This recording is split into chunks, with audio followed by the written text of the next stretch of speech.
I want to talk about Everytown, which is a gun control lobby group founded around April 2014. It comes from Mayors Against Illegal Guns and Mums Demand Action. They joined forces together towards the end of last year, and Michael Bloomberg gave $50 million to Everytown so they could get going.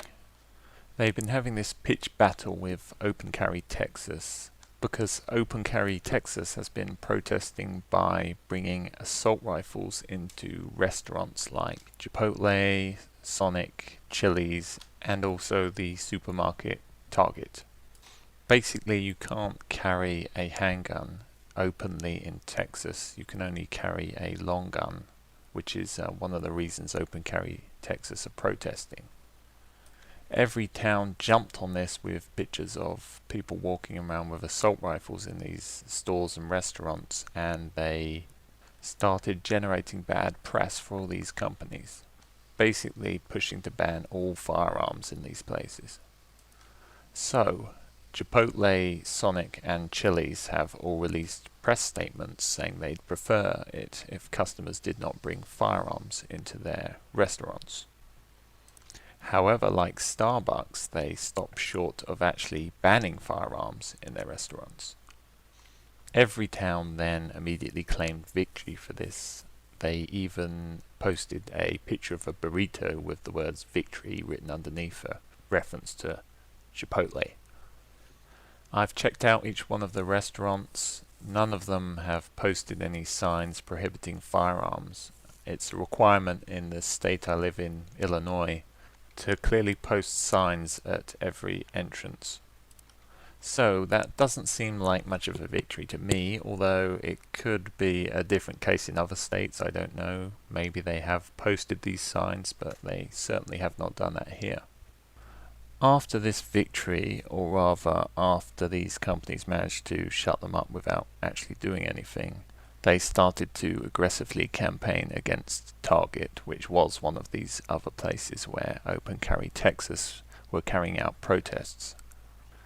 The very next day after they started their campaign, which a lot of people found highly suspicious, a loaded gun was found in the toy aisle of a Target store.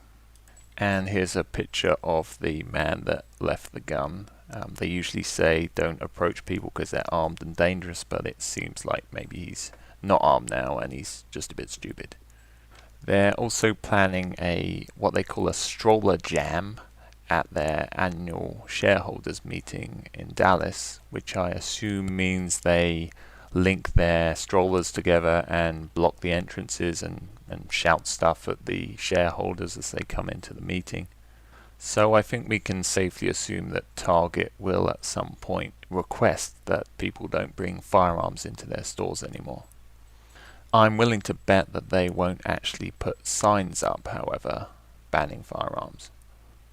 The big problem with banning firearms is that people don't just take these guns with them just to go to Target or just to go to a restaurant. They have their guns with them all day. So when they come across a place of business that prohibits guns, they then have to store their gun somewhere else, usually in their car. Maybe they're seen stowing their gun and it's at risk of being stolen. They have to take their gun out of its holster and handle it in a public place, which is much more risky than just keeping it inside its holster. They have to drop the magazine, rack the slide, and eject the chambered round. Whereas if it stays inside its holster, the trigger is protected. It's static. It's not being interfered with in any way.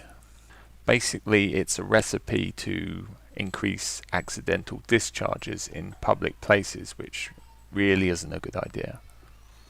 Just today, Everytown released a press statement claiming that there had been 74 school shootings since Sandy Hook.